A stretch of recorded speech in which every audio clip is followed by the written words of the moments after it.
Hey, how you doing, everyone? This is Leroy Williams, the host of the upcoming podcast, Code Cracking Government Contracts.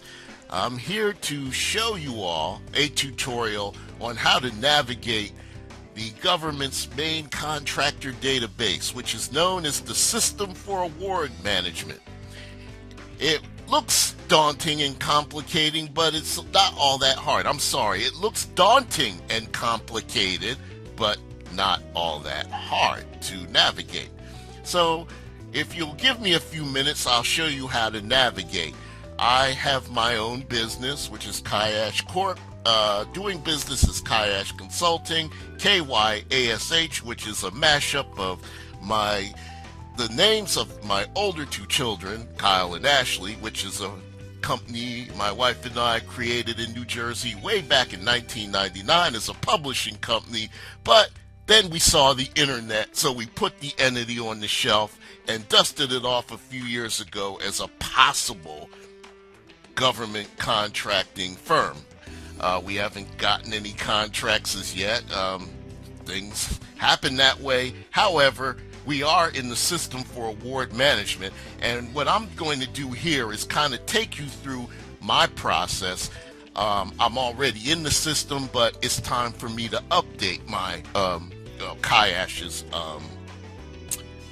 registration. So, as you can see, we are in the System for Award Management, and again, it is a system that allows contractors to become eligible for federal awards. In other words, if you have if you want, I'm sorry, I cannot I'm sorry, please bear with me. I am not really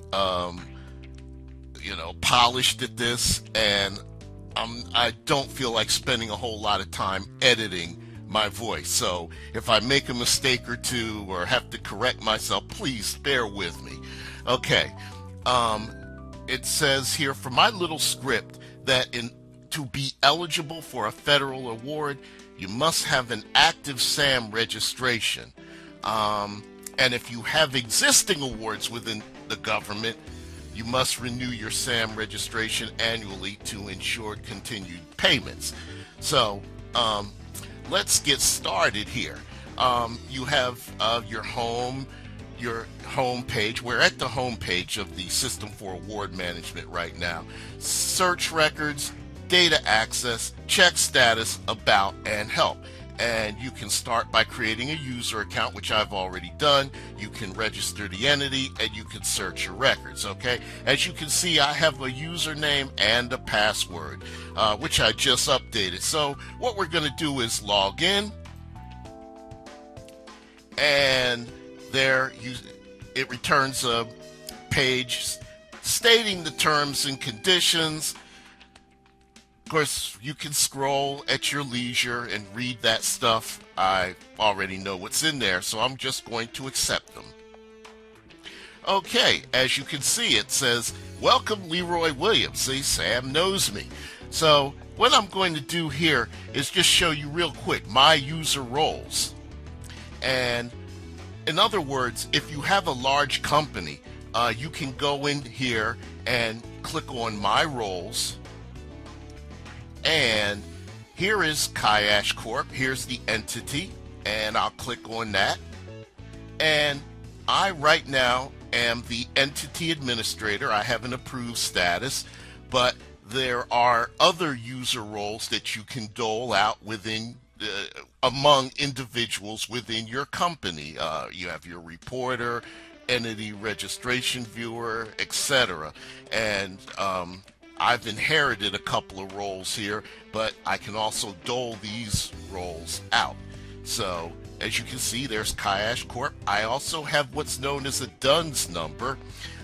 In order to register within the System for Awards Management, you must go to Dun & Bradstreet, which is another company that contracts with the government to provide the government with what would you call them, unique identifiers. And Dun & Bradstreet is also kind of like credit reporting agency for businesses, but that's another whole tutorial in itself. So I'm going to click out of my user roles, then I'm going to go to entity registrations, and I'm going to okay, let's go back. You have three choices here. You have existing entity registrations, register new entity, and bio-preferred reporting. I'm not quite sure what bio-preferred reporting is. Again, that could be a whole tutorial in itself. But what I'm going to do is click on existing entity registrations. And as you can see, you have a page description. You can search for an entity using the legal business name by filling that in, or a DUNS number if you know it, and a cage code. I will have to explain to you the cage code. Again, please bear with me. I'm just trying to get through this. The cage code is what's called a commercial and government entity code validation. Basically, I'm thinking it's a location database, a location type identifier, but again, I'll come back to that a little bit later. Also, you must have a taxpayer identification number, but we'll get to that in a minute. Okay, so let's click on Kyash Corp. And we scroll down, and as you can see, here's the registration details for the complete record. And as you can see, there's Kyash Corp, my DUNS number, and my cage code, and you have my address. If you want to visit, my address is also my home. Please give me at least a day's notice before you show up to Herndon, Virginia. Purpose of registration, all awards, which means all grants, contracts, anything that any kind of financial transaction with the government other than personal transactions are what's covered here. My registration status is active. As you can see, my expiration date is 10/27/2017. So what I'm going to do over here, now over here is registration details for incomplete record. As you can see, we have the same entity name, DUNS number, cage code, and address. So what I'm going to do is click Update Entity. And now we're at the core data page for Kyash Corp. And these are, again, here's my DUNS number, my cage code. And what I'm going to do here is read to you this. If D&B sent you confirmation that your updates were completed more than 24 hours ago and don't see the updated information displayed under details returned from D&B, please select the D&B data button. What's going on here, folks, is that like I said before, in order to register with SAM, you must first register with D&B. When you first register with SAM, SAM is going to contact D&B and say, like for example, when I first put my business into SAM back in 2013, SAM asked D&B, said the question, okay, are you familiar with this outfit called Kyash Corp? And D&B answered back, yes, here is their DUNS number. SAM says to D&B, thank you very much. So that's kind of how it works. You got computer systems talking to one another, or databases talking to one another. Okay, so everything looks good so far. Now, again, we're at the core data business information page, and here's my business start date, my fiscal year-end close date, company division name. Of course, we are doing business as Kyash Consulting. Kyash Corp is the entity that we formed in New Jersey. Kyash Consulting is the DBA, doing business as name. Company division number. Well, we're too small to have a number, so I just fill in Kyash as the just a placeholder for this space or field in the database, if you will. You have a corporate URL. You fill that in. We have a website. Feel free to visit it. And then we have to create and enter an MPIN. And here it says it will be shared with authorized partner applications, including grants.gov, past performance information retrieval system, and this is an interesting one. Past performance information retrieval system is the one where if you do have a contract directly with the government, a prime contract, your client within the government is going to create an evaluation of your performance, and that's where other entities can find it. So what we have is Kyash. Write this down because we'll have to fill it in, put it in elsewhere. 4321, something real simple. Okay, so we have a physical address of Herndon, Virginia. The address, Herndon, Virginia. All this stuff you'll have to fill in, but I'm just going through it real quickly because all I'm doing is updating. I'm just trying to give you a flavor of what you'd be faced with if and when you decide you want to start a business or have an existing business and need to get your business registered in SAM. Okay, next is a taxpayer ID number. As you know, every business has one of those. That's what appears on your W-2 for any business you work for as a full-time or part-time employee. You usually get that at the beginning of the following year after December 31st. We have TIN type, and that would be either your EIN or you could use your social security number if you are a sole proprietor, but it's probably better for tax purposes to be an entity into yourself, a business entity rather than an individual entity for liability purposes. Okay, here's my EIN, beginning with the 22. Excuse me. And everything looks good so far, so we're going to save and continue. Now it's processing.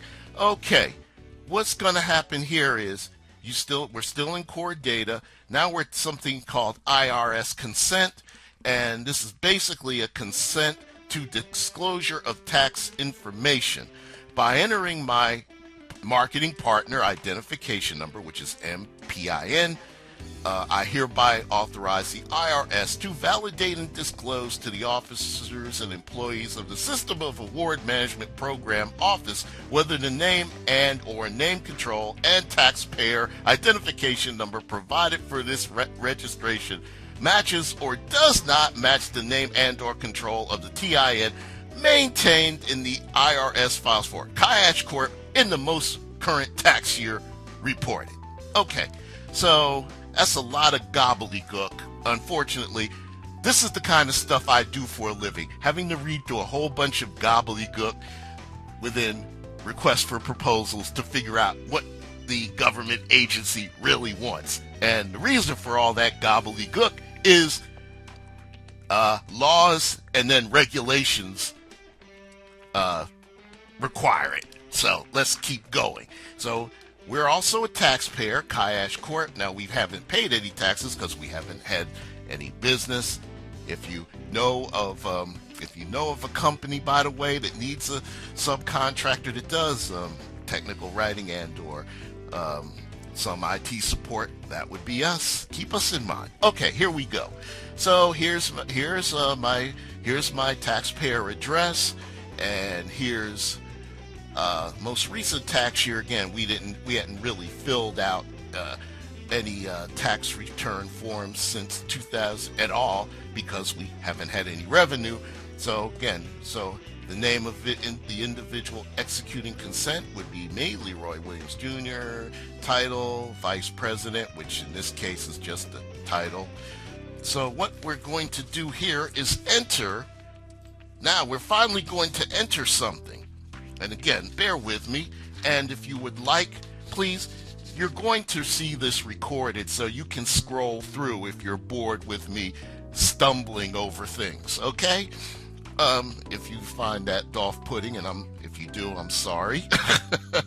But anyway, here we're going to put in the signature, which is KYASH 4321, and then today's date, which is already pre-populated, 9/28/2017. So we are going to save and continue. Okay. Does your entity already have a cage code? And that would be yes. This number here, this 5-digit code here is our cage code. And at some point I will explain what that is. I do recall that I tried to create an address in another, what's the word I'm looking for? I tried when I updated my SAM's registration a couple of years back. I tried to use another address other than my home, but the government wouldn't accept it because they said it was more like a mail drop, and they wouldn't give me the cage code. They wouldn't apply the cage code, so I had to use a physical address. That's something to keep in mind. You have to have a physical address. Okay, let's keep going. Save and continue. So we're moving swimmingly along. As you can see, it is processing, it is thinking. Up, here we go. And we're at ownership details for Kyash Corp. Now it's asking me, does another entity own or control the entity you are registering? That would be no. In other words, Kyash is not a subsidiary of some big ass worldwide conglomerate. I wish, but no, we're not. So we can say, again, this is the number. The answer is no. It's already populated. And again, if you were doing this for the first time, you'd put in yes. You'd either click yes or no. So here we're going to just do a save and continue. Okay.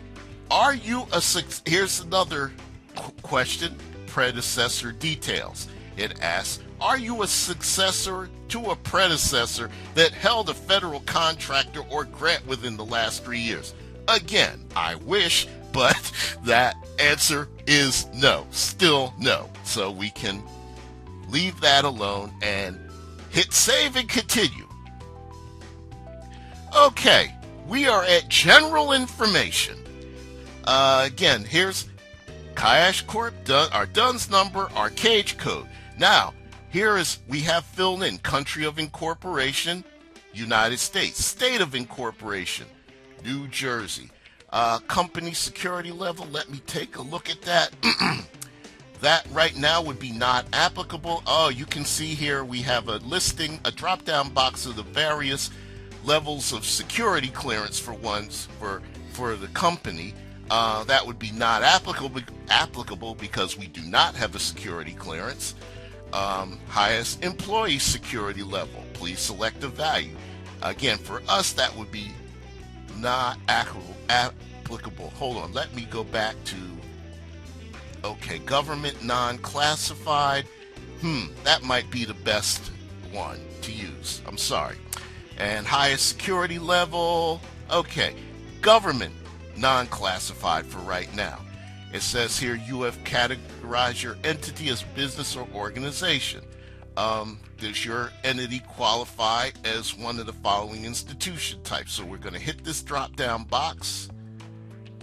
Are we a community development organization? No. Domestic shelter? No. Educational institution? No. Foundation? Definitely not. No, we're not a hospital, nor are we a hospital that treats our four-legged counterparts here on the planet Earth. So we'll leave that at not applicable. Disadvantaged enterprise. Is your entity certified by a state certifying agency as a Department of Transportation disadvantaged business enterprise? Right now, no. Excuse me. So we are at, this is no.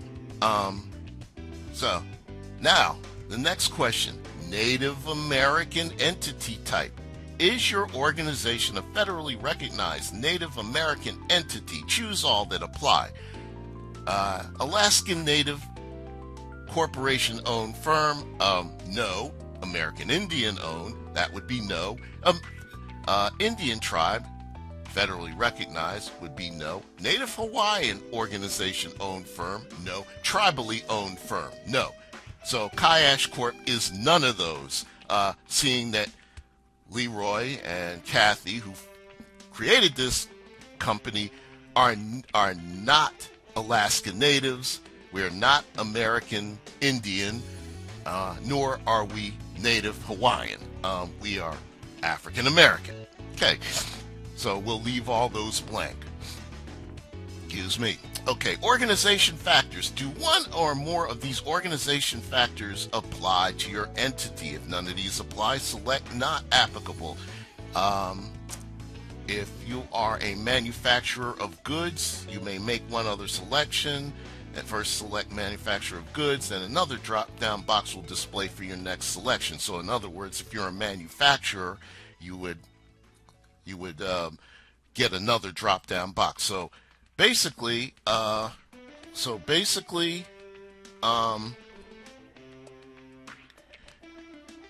we are we foreign owned? No. Are we a small agricultural cooperative? No. Are we a limited liability company? No. Are we a subchapter S corporation? No. Are we a manufacturer of goods? No. So we leave that at not applicable. Entity structure. What is the form of your entity as defined by the IRS? We are a corporate entity, not tax exempt. As you can see, your choices are corporate entity, tax exempt, partnership or limited liability partnership, sole proprietorship, international organization, or other. So we are corporate entity, not tax exempt. We'll leave that as it is. Profit structure, well, we're for profit.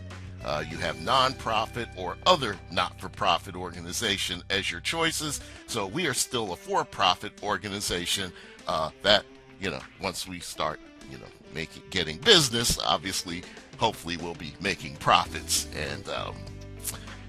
and creating some generational wealth for our yet to be born grandkids. If we have no grandkids, then they'll go to my brother's grandkids, who would be my grandnieces right now. So anyway, like I said, folks, bear with me. This is what my podcast may sound like if it were live. I'll probably do some editing of the podcast, but this is raw, and you're getting the real Leroy here. Okay? All right, now we're down to socioeconomic categories, and you can see the list. Veteran-owned, woman-owned, joint venture, woman-owned, small business, joint venture, economically disadvantaged, woman-owned, small business, community development corporation-owned firm, minority-owned business. I have checked. The sub-check, Black American-owned, is still checked, or in the radio box. Radio circle, what do you call those things? I can't remember. Whatever that dot is, it's still there. It's still there. So there's no need to change that. So we'll go save and continue. Okay, now we get a little. We come to financial information. Okay, so what we're going to do here is I'm going to have to punch in the routing number for my new bank. We're no longer with PNC. This would be a checking account.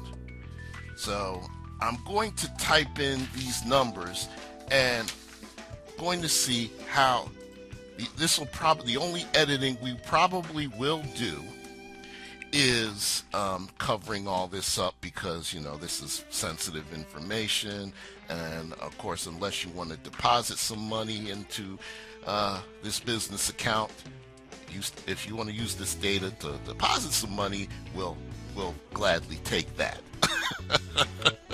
Okay, so we're going to put in a routing number.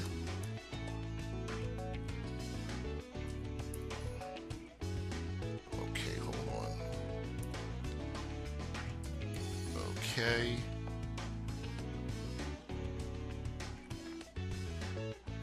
Give me a moment here. I'm looking. Okay, there's my routing number. And then the long ass account number. Sorry for the mild profanity. Like I said, you're getting the real Leroy Williams here. Okay, there you go. Now you have an automated clearinghouse number. I'm going to leave that as it is. And of course, you have a remittance address, which would be Kyash Consulting in Herndon, Virginia. So we're going to hit save and continue. Okay, executive compensation. Again, executive compensation questions. Is your business or organization's let's try that again. In your business or organization's completing fiscal year, did your business or organization, the legal entity to which this specific SAM record, represented by a DUNS number, belongs, receive both of the following: 80% or more of your annual gross revenues in U.S. federal contracts, subcontracts, loans, grants, subgrants, and/or cooperative agreements, and 2, $25 million or more in annual gross revenues from U.S. federal contracts, subcontracts, loans, grants, subcontracts, and/or cooperative agreements? The answer would be, unfortunately, no. Like I said, we hope that changes down the road, but for now it is no, and the no has been pre-populated. And then we have a question here: does the public have access to information about the compensation of senior executives in your business or organization? Blah, blah, blah. And it's not applicable. You can read that a little bit later. So we're going to hit save and continue. Proceedings questions. Is there a federal solicitation on which your business or organization is represented by a DUNS number in a specific SAM record is bidding that contains FAR provision 52.20907, or has your business organization is represented by the DUNS number in a specific SAM record been awarded a federal contract or assisted award that contains FAR clause 52.2098 or the award term and condition described in 2 CFR 200 Appendix 12? That would be no. And of course, I would have to look up that. FAR would be the Federal Acquisition Regulations, and that thing is a monster, let me tell you. I don't recall what that is, but for now, it's no. And that's something we can go over later on. Does your business or organization is represented by the DUNS number in this specific SAM record have active current federal contracts or grants with a total value, including any exercised, unexercised options greater than $10 million? As I said before, I wish. That would be not applicable, which is pre-populated here.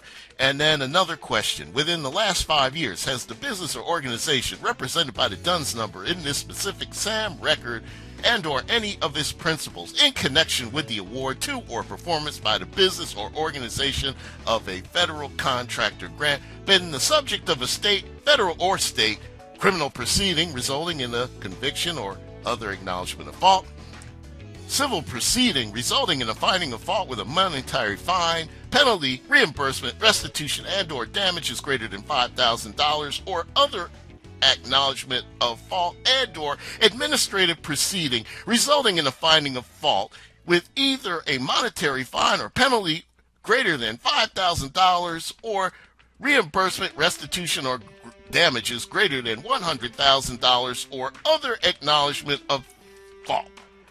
Fortunately for us, that answer would be no. But I guess as you start doing business, things are going to happen. Now, as far as criminal stuff, of course, you want to stay away from that. Now, as far as civil or administrative, I guess anybody can sue you for anything or bring some kind of action against you if they feel like it. So, lawsuits and all that crap are, I guess, a part of doing business. But here, the question is pre-populated is not applicable. So we're going to go on and hit save and continue. Now we have the SAM search authorization, what is checked here is include my entity's non-sensitive information in the SAM public search engine results and public data file. I want to maximize my business opportunities with the government and other partners. If I uncheck this box, my entity's non-sensitive information will only be available to the public in the SAM public data file. I have that checked, and it says here also, SAM never releases sensitive information such as your taxpayer identification number or banking information for electronic funds transferred to the public in either a search view or public data file. Sensitive information is only available to authorized U.S. government officials. Okay, so we have this box checked. It's already been checked because that was left over again from the last time I updated this file, which was over a year ago. So we're going to hit save and continue again. And it says you have completed the core data section of your entity's registration in SAM. Please validate the information presented on this page is correct before continuing. What they really mean to say, please validate the information presented in this page is correct. Select edit to make changes to the appropriate sections. If you are satisfied with the information entered, select save and continue. Isn't this fun, folks? And I'm just gonna roll through what's here. You have your business and taxpayer identification information, your cage code, general information, financial information, executive compensation questions, proceedings questions, and SAM search authorization. All this is good, so we are going to click save and continue. Now we're at assertions for goods and services.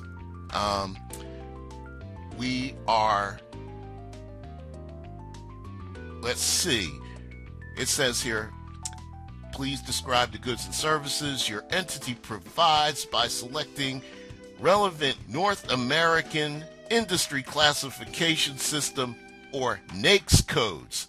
You may also select products and service codes. So what we have here listed for our company would be these NAICS codes, as you can see, computer and peripheral equipment, software merchant wholesalers, because of our affiliation with Dell, computer system design services, computer facilities management services, any other computer related services, administrative management, general management consulting services, document prep services, computer and office machine repair and maintenance. So we're just going to leave these as they are and not change those. Now, of course, if we get some kind of work as a subcontractor doing something else completely different, then I would update this. But we're going to leave this the same. And again, depending on what it is your business offers, you would look for the accompanying NAICS code, and those are available on various websites. You can Google that. Okay. Add product and service codes. We have none. Products and service codes selected, none. So we're going to leave this page as it is and click save and continue. Okay, now we're at size metrics. It says here, please enter the worldwide organizational size information for your entity. This is inclusive of your parent organization, all branches, and all affiliates worldwide, and not just the size data for the location, represented by the specific DUNS number you are registering.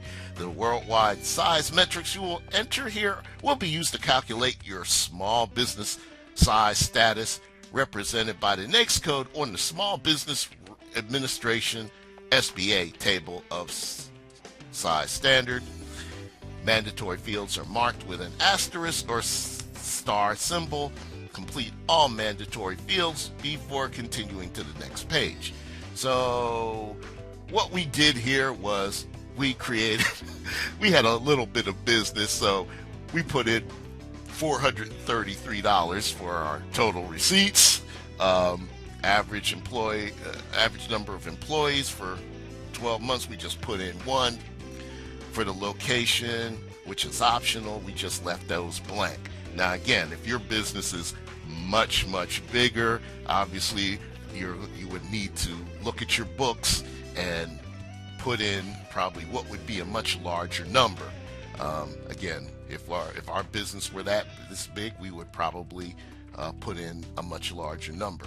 And this is partly why some firms charge for this to do this for you, because as you can see, it can be a little time consuming. Now, hopefully you're watching this video. As you're watching it, I'm going as fast as I can through this, but you can scroll through to various pieces if you would like.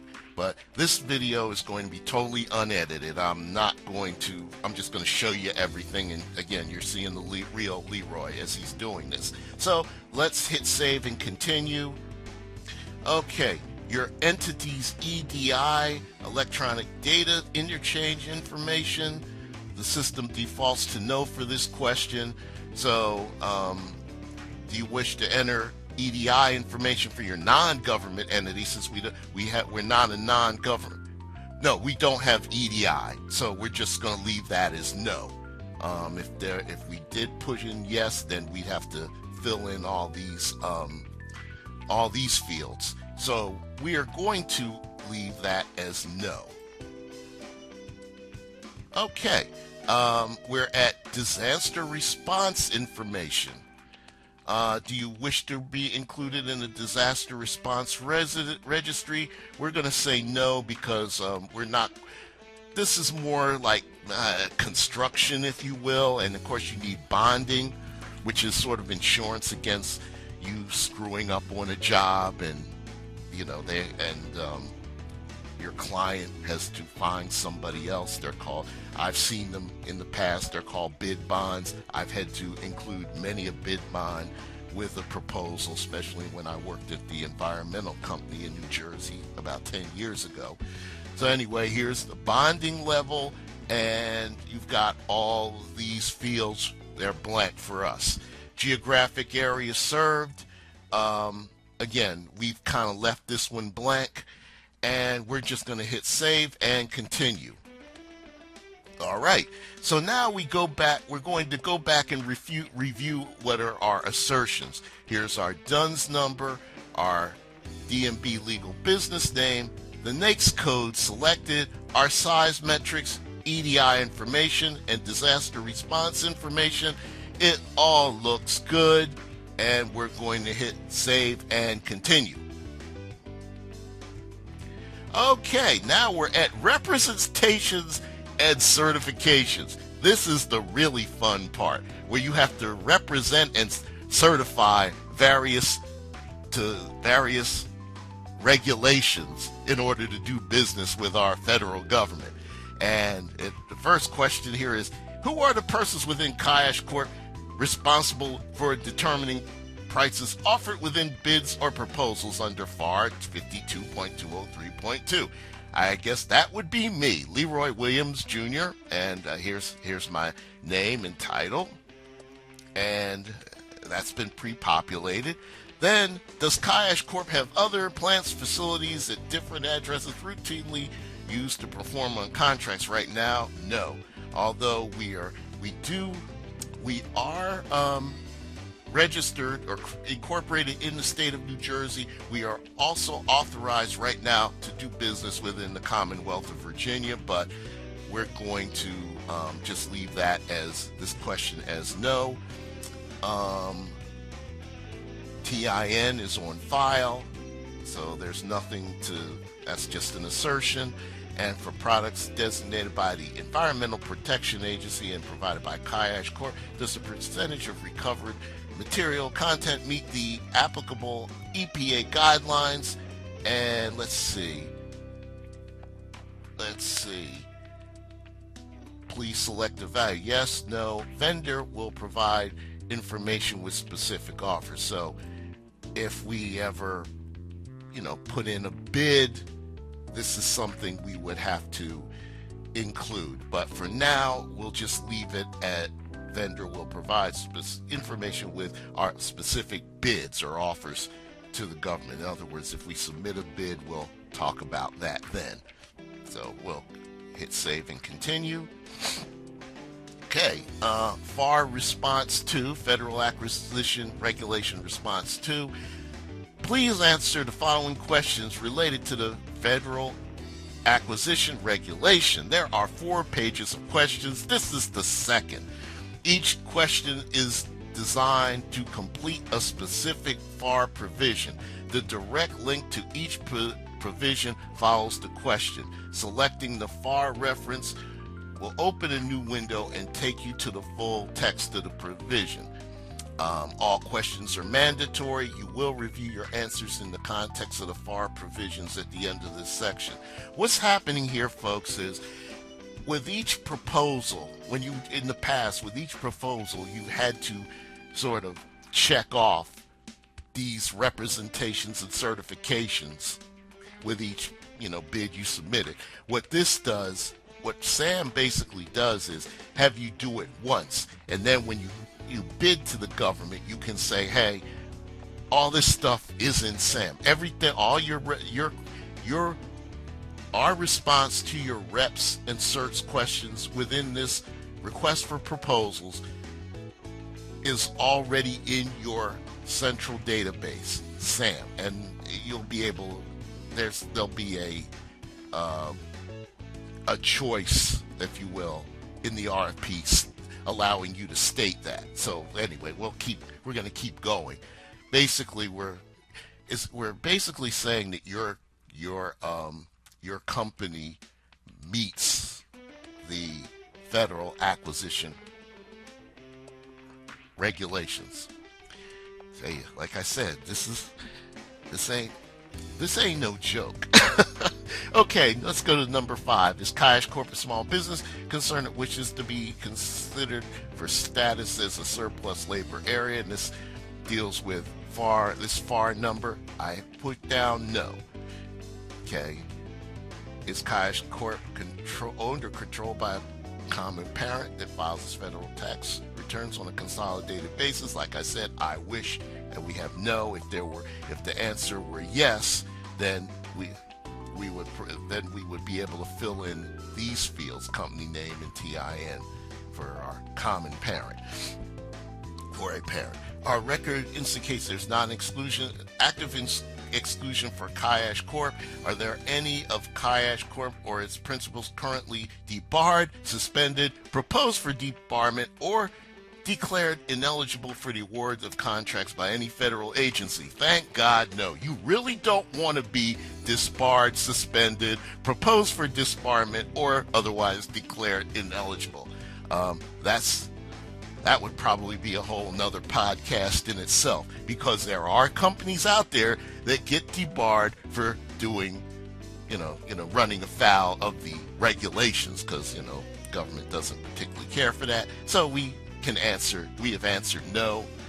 For the past 3-year period, has Kyash Corp or any of its principals been convicted or had a civil judgment rendered against it for commission of fraud or criminal offense in connection with attempting to obtain or performing a public, federal, state, or local contract or subcontract, violation of federal or state antitrust statutes relating to the submission of offers or commission of embezzlement, theft, forgery, bribery, falsification, or destruction of records, making false statements, tax evasion, violating federal criminal laws, or receiving stolen property. And these are addressed by these two FAR regulations or FAR provisions.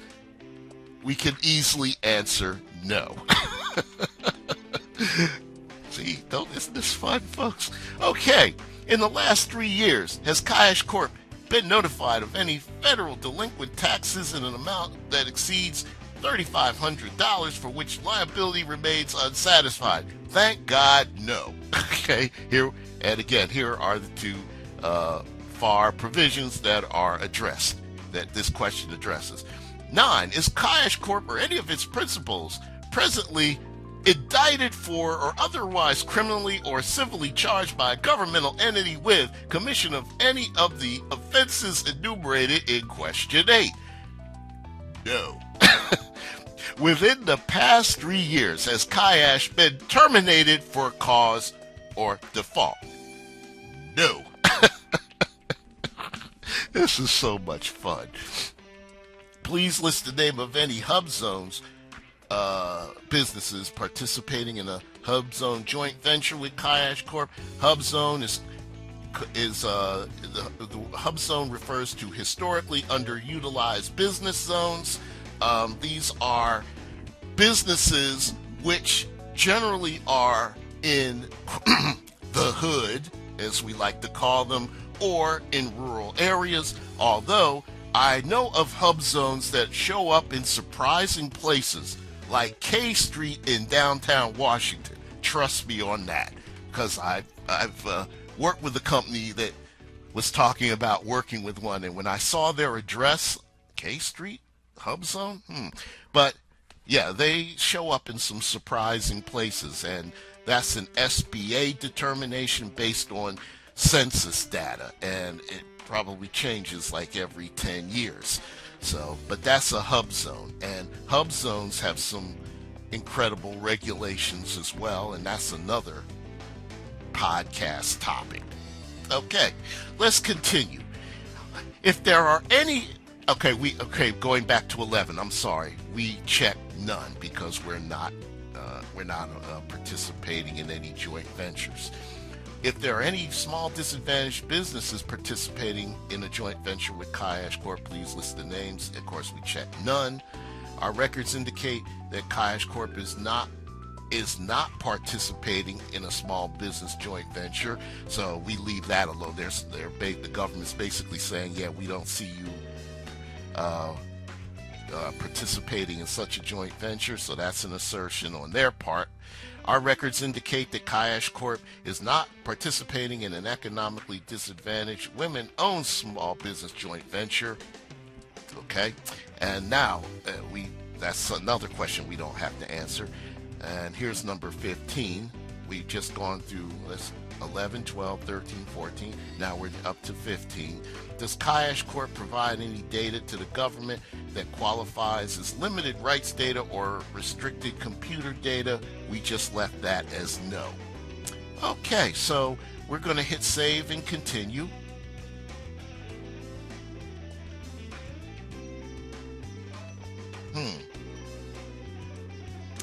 Not quite sure what happened there.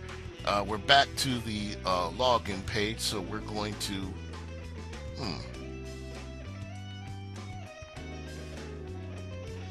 hit accept.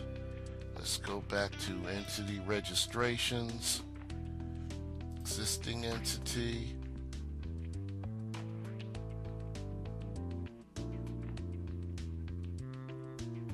For some strange reason, I don't know what happened here.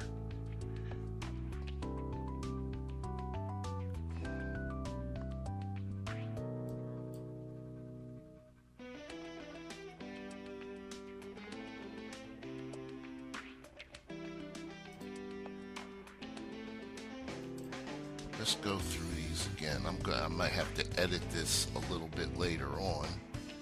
Okay, let's go back to reps and certs. VAR response 2.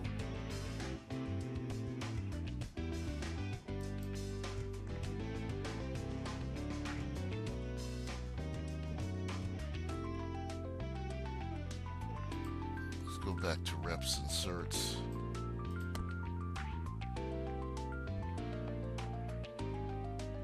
I don't know what, I really don't know what happened here.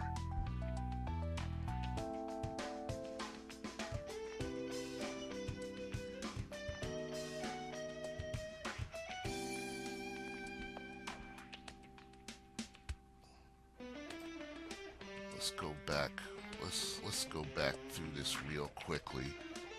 What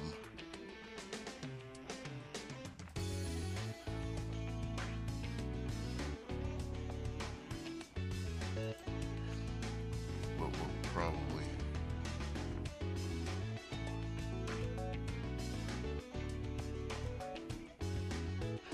okay, it says the MPIN that you entered. Okay, let's go back real fast.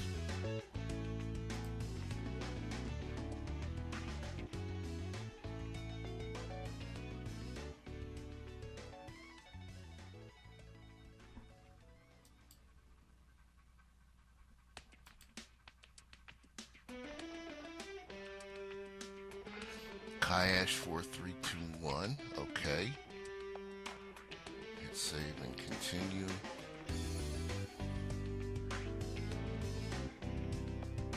Let's try that again.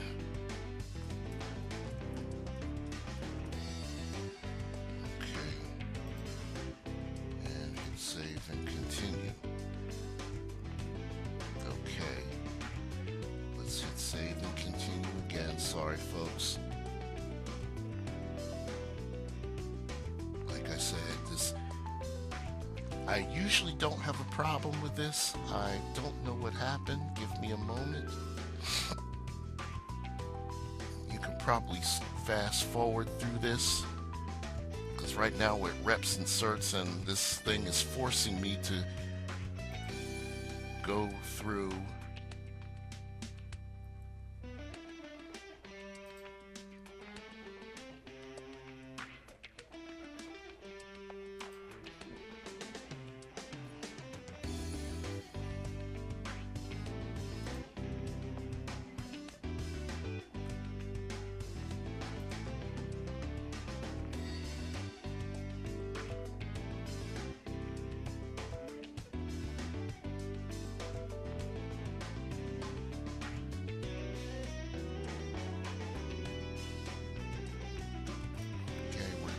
going through all the pages again.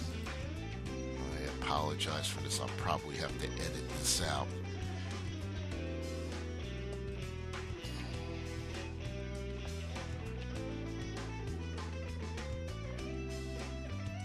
So, something just popped up on the page from our good friends at Dell.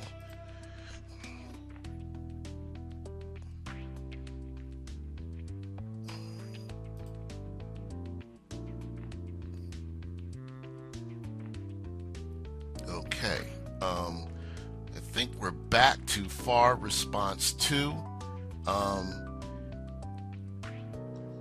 Sorry about that, folks. I'm not quite sure what happened. We hit save and continue. Let's see what happens when we hit save and continue for FAR response 2.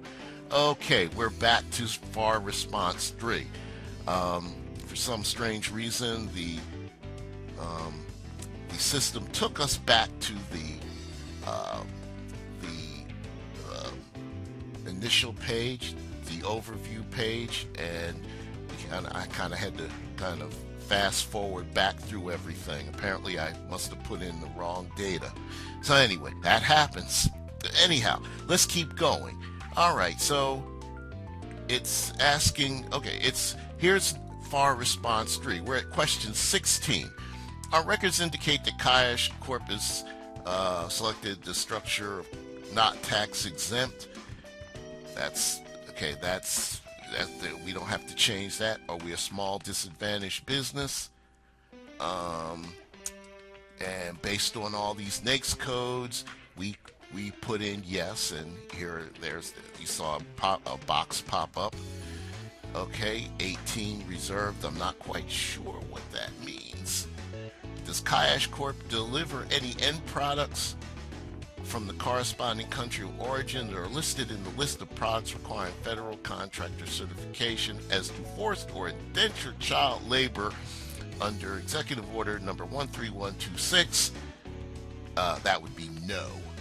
Okay? If yes, has Kyash, based on good faith effort to determine whether forced or indentured child labor was used to mine, produce, or manufacture any such end product, determine that is not aware of any such use of child labor. So I guess if you're mining something in another, if whatever you're producing is made of raw materials mined from some country elsewhere, you want to make sure that you're not benefiting from forced or indentured child labor, aka child slavery. So yeah, that's that. Yeah, this is you gotta keep yourself. You gotta be careful about this one. So, okay, here's number 20. Has Kyash Corp held previous contracts, subcontracts, subject to the federal acquisition regulation, equal opportunity? We can say no. Are there any end products delivered to the government by Kyash Corp by foreign non-domestic end products? No. We can leave that again. These are pre-populated from my prior updates. Has Kyash Corp filed all required equal opportunity compliance? Has Kyash Corp filed all required equal opportunity compliance reports? No, we don't need to. We're a small business. We're small disadvantaged. Now, when we get to a size where we're that big, then we would have to do that. And it says 23, please choose one of the following statements that applies to Kyash Corp. Kyash Corp has developed and has on file affirmative action programs required by the Secretary of Labor Regulations. Kyash Corp does not have developed and does not have on file affirmative action programs required by the Secretary of Labor Regulations. Kyash Corp has not had previous contracts subject to written affirmative action programs requirements for the Secretary of Labor Regulations. We have this circle checked, so we will leave we'll leave it as is. Number 24, we just did number 23. Number 24, we just answered number 23. I'm sorry. Does Kyash Corp provide maintenance, calibration, and or repair of information technology, scientific and or medical and business equipment? We'll say no. And these are a couple of other questions that you can check out on that are not applicable to us. These are some sub questions. We're going to hit save and continue. Okay, we're at FAR response 4.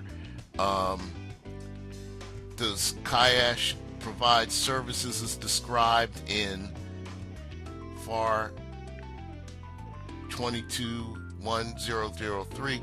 I cannot remember what those are, but the first time I did this, I had to open up each one of these FAR regulations to make sure they didn't apply to us. So this would be no. And again, these are things that you would, if you need help, I can help you roll through that.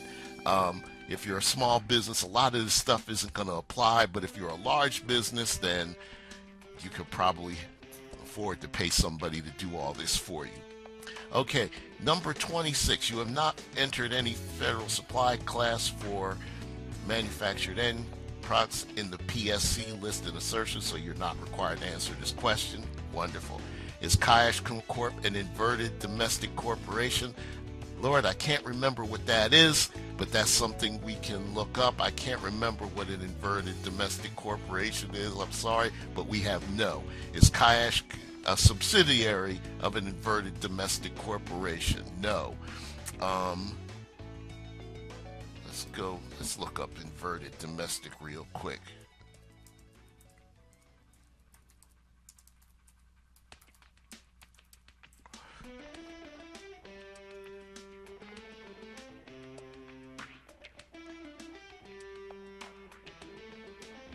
Okay. converted domestic corporation means foreign incorporated entity that meets the definition of an invested domestic corporation under this law. And basically it's a foreign entity, and we are not a foreign entity. So we're just going to leave these at no. Number 29, I guess that's saved for a future provision.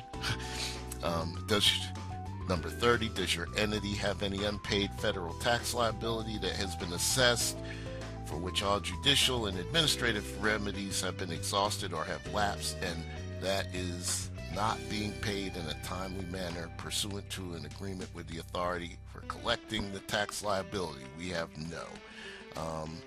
We've answered no. Has your entity been convicted of a felony criminal violation under a federal law within the preceding 24 months?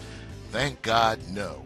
Did 32, we just answered 31. 32, did Kyash Corp either receive $7.5 million or more in federal contracts during the previous fiscal year, requiring it to publicly disclose greenhouse gas emissions and reduction goals, or receive less than $7.5 million in federal contracts during the previous federal fiscal year, but still want to publicly disclose greenhouse gas emissions and reduction goals? So we must select a value. That would be no. That was simple. And so we have a couple other questions that are not applicable to us. So we're going to hit save and continue. Now we're at architect engineer response. Our records indicate that Kyash Corp has not selected these following NAICS codes, so SF 330 Part 2 information is not applicable. SF 330 is the architect engineering federal form that I have done in the past for the engineering and construction environmental, the environmental company I worked for in the past. So these NAICS codes are probably related to those areas, engineering and construction. So we wouldn't have to fill out SF 330 Part 2. And you gotta remember, there are a lot of references to other regulations, cross references, and you have to kind of look those up if you don't know them. So we're going to hit save and continue. Okay, we're at defense response. Does Kyash Corp wish to bid on or currently hold any DOD or DOD funded contracts? Of course, yes. All right, so we would be part of the military industrial complex, but I think we all are in some way, shape, or form. Does Kyash Corp anticipate the supplies will be transported by sea in the performance of any contract or subcontract resulting from this solicitation? At this point, no. That was 35. 36, does Kyash Corp represent that the prices set forth in this contract are based on wage rates or material prices established and controlled by a foreign government and do not include contingency allowances to pay for possible increases in wage rates or material prices? That would be no. As you can see, if we had yes, we'd have to select a country. Number 37, is Kyash Corp effectively owned or controlled by a foreign government? No. I'm telling you, this is deep. Okay, number 38, is Kyash Corp a foreign entity in which the government of a covered foreign country has an ownership interest that enables the government to affect satellite operations? No. Is Kyash Corp a foreign entity? That's 38. 39, is Kyash Corp a foreign entity that plans to provide or use or launch other satellite services under the contract from a covered foreign country? No. Number 40, is Kyash Corp offering commercial satellite services provided by a foreign entity in which the government of a covered foreign country has an ownership interest that enables the government to affect satellite operations? That would be no. Number 41, is Kyash Corp offering commercial satellite services provided by a foreign entity that plans to or is expected to provide or use, launch, or other satellite services under the contract from a covered foreign entity? No. Told you this was deep, folks. We're going to hit save and continue. Okay, represent certain. We're almost finished. These are read-only provisions. The following DFAR and DFAR's provisions are provided for you to read. They do not require completion of any data. Select a provision number to expand and read the full text. When certifying to the information on this page, you are also certifying that you've read each one of these provisions. Okay. Again, when I first filled this out back in 2013, I opened up each one of these and read them. Okay, we have certification of disclosure regarding payments to influence certain federal transactions, fancy term for lobbying, prohibition on contracting with entities that require certain confidentiality agreements or statements, prohibition on contracting with inverted domestic corporations, which we addressed a few minutes ago, contract terms and conditions required to implement statutes or executive orders / commercial items, compliance with veterans employment reporting requirements,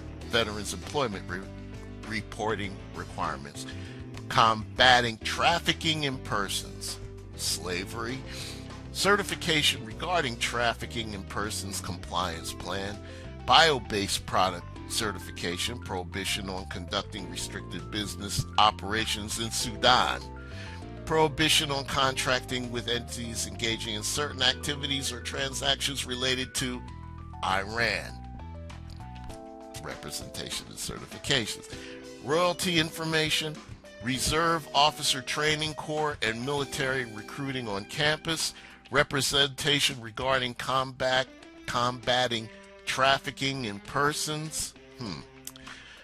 Don't know what the difference is, but I'm sure there's a little subtle difference between that and what's up above.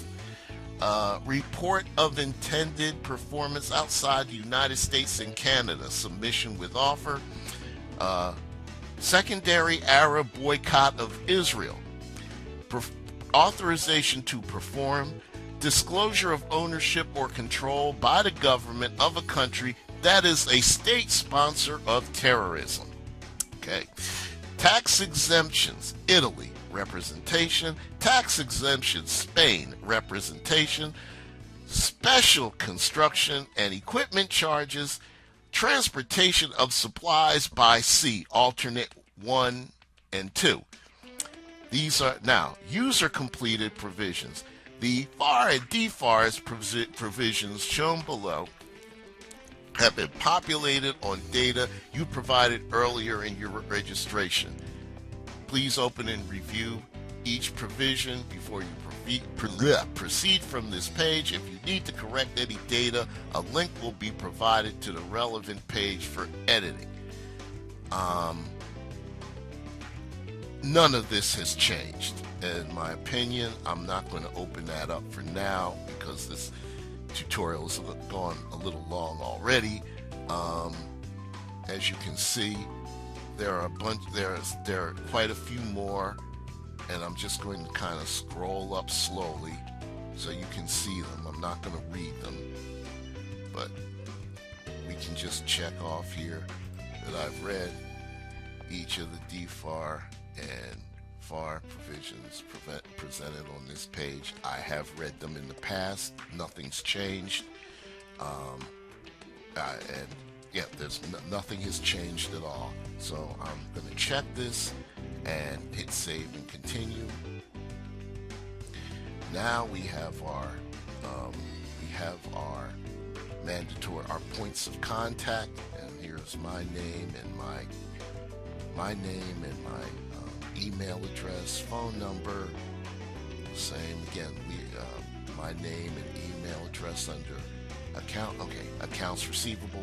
I'm the accounts receivable point of contact. I'm the electronic business point of contact.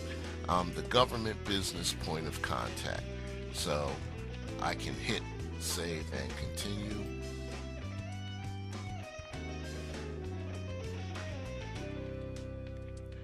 Okay. Register or update your firm's profile. I have already done this. We've already done this. I won't go through all this. If you need help with this, I can help you with it. But for now, we'll just hit save and continue. Okay, so we're going to scroll through everything.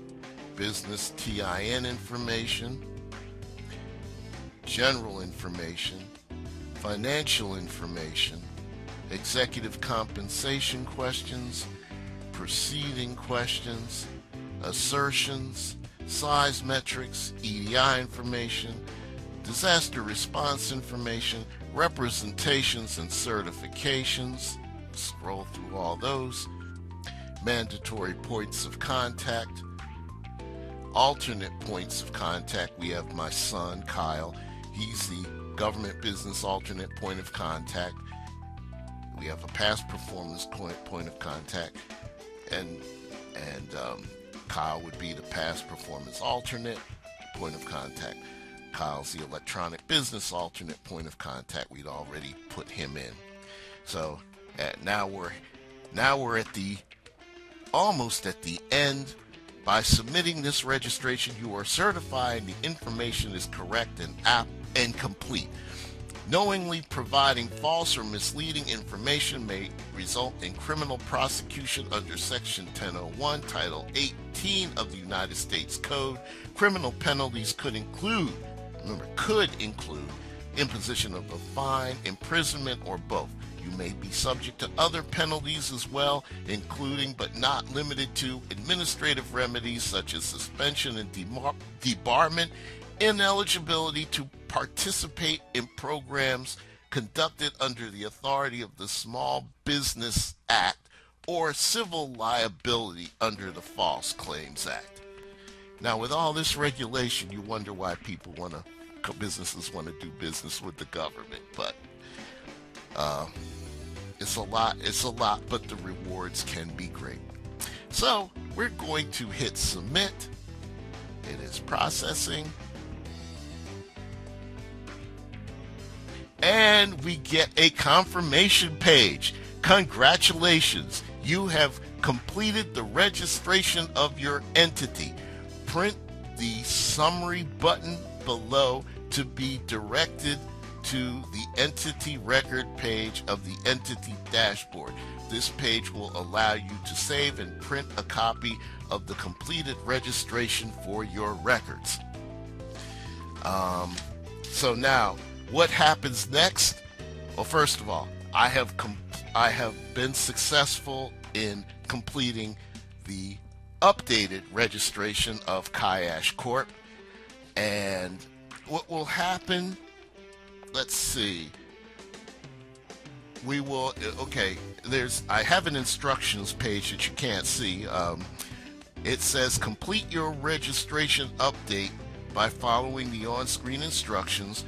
Then it says select submit at the very end. You'll see a congratulations message on the screen when you submit your renewal. And now what's going to happen is this registration is going to go through the taxpayer identification number validation, and it's going to, that's through the IRS. It's also going to go through the commercial and government entity or CAGE code validation. I believe that's done by the Defense Logistics Agency, because I had heard from them once before when trying to do this. Together, these processes can take up to 12 business days after you submit your registration. While the average is much faster, allow time for these external processes and begin your renewal now. So at this point, I basically have to wait for Sam to say, okay, Leroy, your company, Kyash Corp, does check out with the IRS and the Defense Logistics Agency in terms of your cage code, you're good to go. You can apply or bid on jobs with the United States of America. And folks, again, thank you very much for staying with me. If you have stayed with me through all this, it's likely I'm probably going to, you know what, I may just leave it as it is in terms of what happened with that glitch, with that earlier glitch. I may just show that to you to show what can go wrong rather than edit it. So this is pretty much raw, as I said. You're getting the real Leroy here. I appreciate you staying with me through this half hour or 45 minute, I don't know how long it is, this exercise. And if you have any questions, holler at me. Keep in mind, I still have this podcast planned. It's called Code Cracking Government Contracts. We still have the GoFundMe page up. We will, if you feel like donating something to the cause, we're still open for donations. You can go to my page on Facebook, which is Code Cracking Government Contracts, and that's about it. I hope this little tutorial helps somebody. And again, you got the real Leroy, the raw, uncut Leroy doing this with all my ums, ahs, and whatnot. Again, I ain't the most polished dude in the world, but I try. So anyway, I hope you enjoyed this. I hope this was helpful to you. And with that, this is Leroy Williams of Code Cracking Government Contracts saying deuces and God bless.